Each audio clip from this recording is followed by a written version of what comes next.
So this is the third video of your first chapter, Fundamental of Steel Structure, subject code 22503.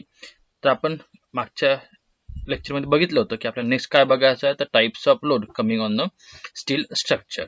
मग कोणकोणते load असतात, जसं की या ठिकाणी आपल्याला दिलेलं आहे dead load, live load, wine load, snow load, okay, earthquake load. हे आपले सगळे लोड या ठिकाणी डिस्कस करायचे आहेत. तर फर्स्ट आपण डिस्कस करून घेऊ डेड लोड म्हणजे काय असतं. आणि डेड लोड कुठे एक्सप्लेन केला गेला, तर हा एक्सप्लेन केला गेलेला आहे IS कोड 875/1987 त्याच्या पार्ट 1 मध्ये. मग डेड लोड काय असतं, so dead load is a self weight of the structural member. स्वतःचं जे वजन असतं मेंबरचं, म्हणजे कॉलम असेल, बीम असेल, स्लॅब असेल किंवा जे बिल्डिंग असेल आपली, त्या बिल्डिंगचं सेल्फ वेट जे असतं ते कुठे येतं, तर ते येतं त्याच्या डेड लोड मध्ये. मग त्याच्यामध्ये परमनंट पार्टिशन वॉल किंवा फिक्स इक्विपमेंट असेल, ते सगळं सगळं कुठे येतं, तर डेड लोड मध्ये या ठिकाणी आपण इन्क्लूड करतो. This loads are the permanent and stationary load and hence are also known as the dead load. यालाच काय म्हणणार आपण या ठिकाणी, डेड लोड असं म्हणणार. सेकंड आपल्याला बघायचं आहे लाईव्ह लोड. मग लाईव्ह लोड सुद्धा आयएस कोड कोणता आहे, तर आयएस कोड 875/1987 पार्ट कोणता, तर पार्ट सेकंड. लाईव्ह लोड और इम्पोज लोड आर मुव्हिंग और मुव्हेबल लोड. असं लोड की जे काय होऊ शकतं, मूव्ह होऊ शकतं किंवा मुव्हेबल असतं without any acceleration or the impact. कोणत्या प्रकारचं ऍक्सेलरेशन किंवा इम्पॅक्ट या ठिकाणी आपल्याला पाहायला मिळणार नाही. So this loads are produced due to occupancy including weight of movable partition or the furniture. म्हणजे घरात आपल्या जे फर्निचर असतं, चेअर्स वगैरे जे काय असेल, ते टेबल्स वगैरे, किंवा आपण सुद्धा घरातून जे मूव्ह वगैरे होतो, ते सगळं लोड असं जे लोड जे मूव्ह होऊ शकतं, हे कुठे येतं, तर लाईव्ह लोड मध्ये येतं. आणि ते कुठे एक्सप्लेन केलं गेलं, तर IS कोड 875/1987 पार्ट 2 मध्ये. Then third wind load, IS code 875/1987 आणि पार्ट कोणतं, तर पार्ट 3 मध्ये. आता वाईन लोड म्हणजे काय, तर load exerted by the air किंवा pressure exerted by the air. हे सगळं कुठे येतं, या ठिकाणी वाईन लोड मध्ये आपण या ठिकाणी डिस्कस करणार. मग the pressure exerted by wind may be both external और द इंटरनल. ते कसं शकतं, एक तर इंटरनल सुद्धा वाईन प्रेशर असू शकतं किंवा मग एक्सटर्नल सुद्धा असू शकतं. तर डेड लोड, लाईव्ह लोड आणि वाईन लोड. तर नेक्स्ट लोड आपल्याला स्नो लोड. आता स्नो लोड म्हणजे काय, तर तुम्हाला माहित आहे आईस, बर्फ ज्या ठिकाणी असतो, आणि तो कुठं आपण कन्सिडर करणार, तर ज्या ठिकाणी बर्फ पडतो त्या ठिकाणी. जसं की आपण with respect to the India जर बोलतो म्हटलं आपण, तर कुठं, mountain region in the northern parts of India, या ठिकाणी आपण तो स्नो लोड कन्सिडर करणार.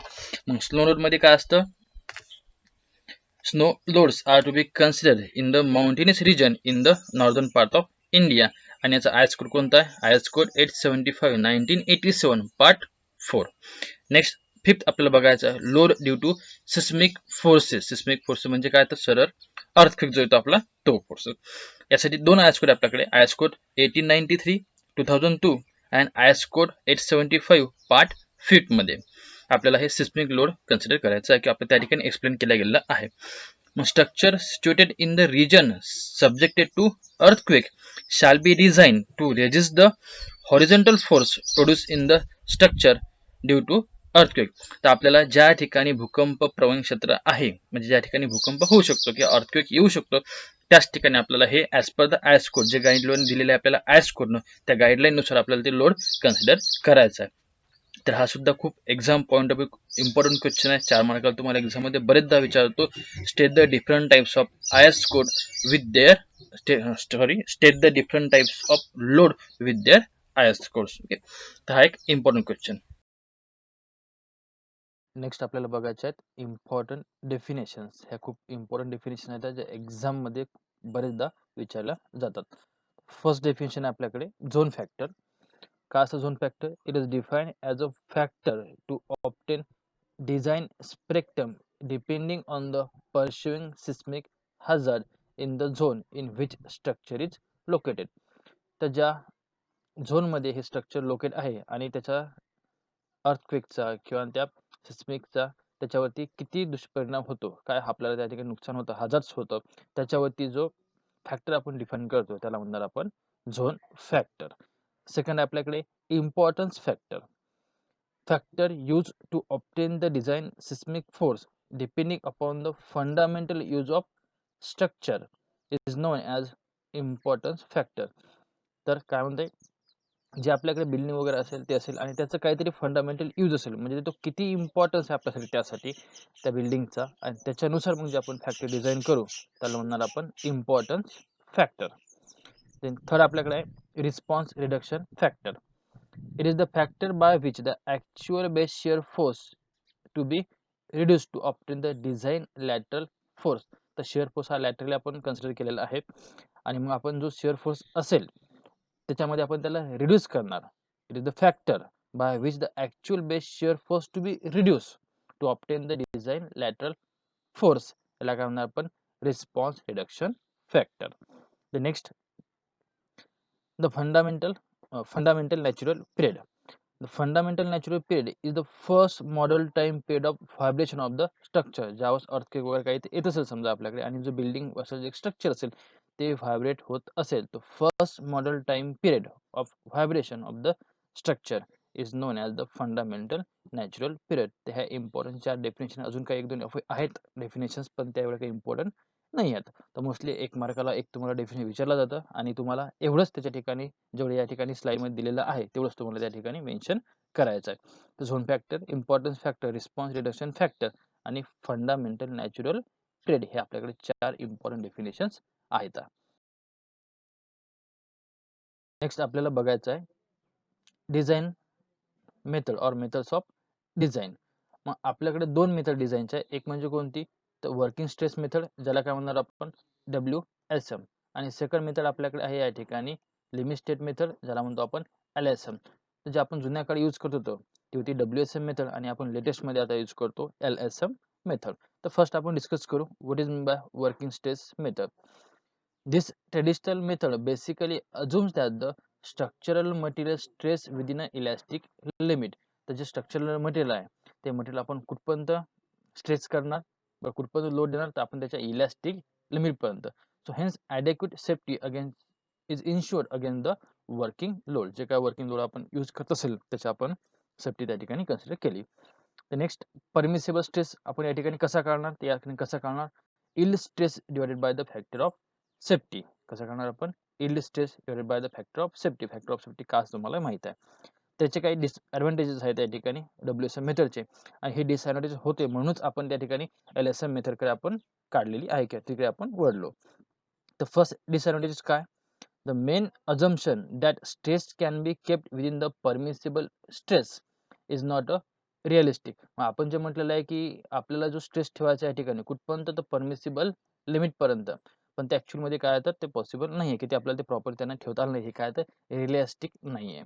Second, it is safe but uneconomical. म्हणजे काय की जी मेथड आहे ही मेथड सेफ आहे, म्हणजे काय सेफ म्हटल्यापेक्षा ती ओव्हर सेफ म्हणू शकतो आपण त्याला, पण त्याच्यामुळे काय होईल की ही अनइकॉनॉमिकल आहे, म्हणजे आपल्याकडे जे मटेरियल आहे मटेरियल आपण एक्स्ट्रा यूज करतो, म्हणजे काय तर अनइकॉनॉमिकल आपण सुद्धा म्हणू शकतो. Then third, in the WSM, there is uncertainty for many forces that influence safety, serviceability and economy. म्हणजे आपण मोस्टली याच्यामध्ये फोकस कशाबद्दल केला आपण, ते त्याच्यात लोड येतो ते लोडला आपण त्या ठिकाणी गेन करण्यासाठी, पण त्याच्यामध्ये सेफ्टी फॅक्टर किंवा सर्व्हिसिबिलिटी किंवा इकॉनॉमी याच्यावरती आपण आपलं कसल्या प्रकारचं कंट्रोल राहिलेलं नाही, म्हणजे काय ती परत आपल्यासाठी आपण त्याच्यामध्ये कन्सिडर केल्याने किंवा अनसर्टनिटी त्याच्यामध्ये आपल्याला मिळाली. तर आपल्याकडे काय ते काय disadvantage of the WSM method, तो वर्किंग स्ट्रेस मेथड आणि त्याचे डिसएडव्हान्टेजेस. लिमिट स्टेट मेथड खूप इम्पॉर्टंट आहे, एक्झाम मध्ये बरेचदा आपल्याला विचार देते, define the limit state method and its types. तर लिमिट स्टेट मेथड आणि हे काय त्याच्यावर काय तर आपल्याकडे टाइप्स आहेत. तर डेफिनेशन बघून घेऊ आपण. The acceptable limit of the safety and serviceability. बघा याच्यामध्ये सेफ्टी सुद्धा आलेली आहे आणि काय तर सर्व्हिसिबिलिटी सुद्धा, हा म्हणजे जे आपण मागच्या याच्यामध्ये मिस केलं होतं वर्किंग स्ट्रेस मेथडमध्ये ते या ठिकाणी त्यांनी कन्सिडर केलेलं आहे. Safety and serviceability requirement before failure occurs is called as limit state. तर आपण जी काही आपली त्याची एक लिमिट ठरवून देऊ, आणि त्या लिमिटपर्यंत काय असेल त्याची जी काही त्याची लिमिट ठरवल्यानंतर त्याची सेफ्टी आणि सर्व्हिसिबिलिटी अचीव करेल, तर त्याला आपण काय म्हणणार, लिमिट स्टेट मेथड. नेक्स्ट आहे objective of the LSM. The objectives of the design to achieve a structure that will remain fit for use during its life with acceptable target of reliability. म्हणजे आपण त्याची जे काही reliability ठरवून दिलेली असेल त्याची, आणि त्याची लाईफ म्हणजे आपण काहीतरी 100 इयर जे काय ठेवायचे आपण ती लाईफ ठरवून दिलेली आहे, आणि त्या लाईफपर्यंत त्यानं जे काय लोड येत असेल किंवा जे स्ट्रक्चरमध्ये आपण त्याला यूज फंक्शन करण्यासाठी आपण डिझाईन केलेलं असेल त्यानं ते प्रॉपरली फंक्शन केलं पाहिजे. नेक्स्ट आहे टाइप्स ऑफ LSM. कोणकोणते टाइप्स आहेत त्याच्यामध्ये दोन आहे. एक म्हणजे काय तर limit state of strength first type आणि दुसरा काय तर लिमिट स्टेट ऑफ सर्व्हिसिबिलिटी. तर लिमिट स्टेट ऑफ स्ट्रेंथ याच्यामध्ये काय येतं तर लिमिट स्टेट ऑफ कोलॅप्स येतं, लिमिट स्टेट ऑफ स्टॅबिलिटी येतं आणि नंतर काय तर लिमिट स्टेट ऑफ फटिग येतं. म्हणजे लिमिट स्टेट ऑफ स्ट्रेंथ मध्ये काय तर कोलॅप्स, स्टॅबिलिटी आणि फटिग येतं आणि नंतर लिमिट स्टेट ऑफ सर्व्हिसिबिलिटी म्हणजे आपण बांधकाम करताना आपण काय कोलॅप्स, स्टॅबिलिटी आणि ह्या गोष्टी फटिग या गोष्टी यूज करू आपण. आणि एकदा बांधकाम झाल्यानंतर ज्यावेळेस आपण यूज करतो बिल्डिंग, तर बिल्डिंग यूज करताना कोणकोणत्या गोष्टी याच्यामध्ये येतं फर्स्ट डिफ्लेक्शन, ड्युरेबिलिटी, व्हायब्रेशन आणि नेक्स्ट काय तर फायर रेजिस्टन्स. ठीक आहे, तर डिफ्लेक्शन म्हणजे बिल्डिंगवरती आपण लोड टाकला त्याच्यामध्ये डिफ्लेक्ट होतं बिल्डिंग.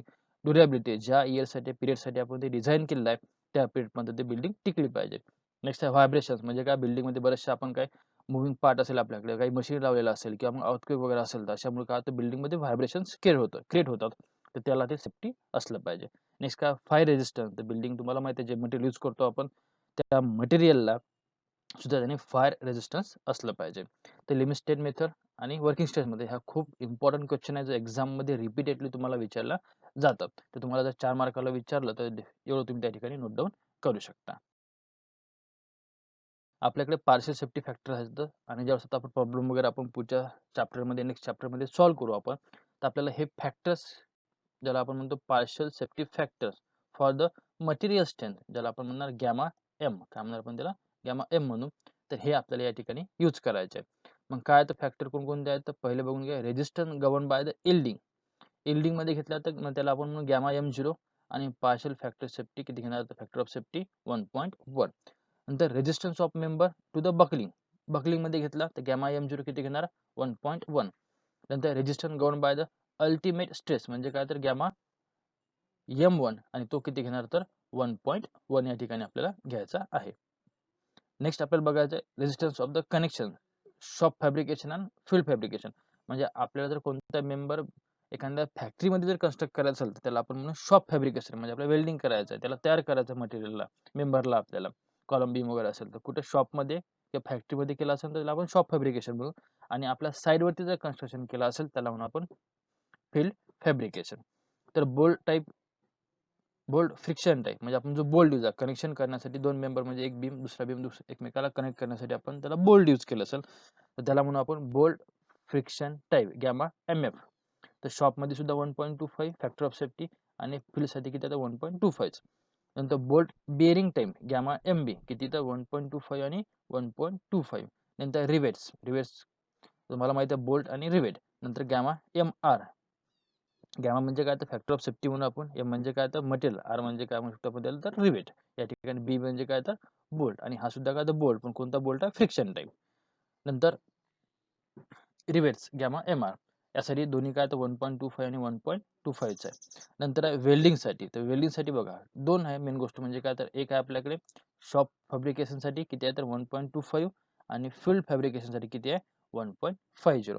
तर ज्यावेळेस आपण पुढच्या नेक्स्ट चॅप्टरमध्ये सेकंड चॅप्टरमध्ये आपण कनेक्शनमध्ये आपण ज्यावेळेस आपण फॅक्टर ऑफ सेफ्टी घेऊ तर तुम्हाला बघावं लागेल की इल्डिंग आहे, बकलिंग आहे किंवा मग त्या ठिकाणी तुम्हाला नेमकं कोणते कनेक्शन दिलेलं आहे ते बघायचं आणि त्याच्यानुसार फॅक्टर ऑफ सेफ्टी या ठिकाणी आपण यूज करणार. नेक्स्ट IS कोड तुम्हाला दिलेला आहे आणि एक्झाम मध्ये बरेचदा क्वेश्चन तुम्हाला विचारला जातो. State the different IS codes use for the weld or the design loads.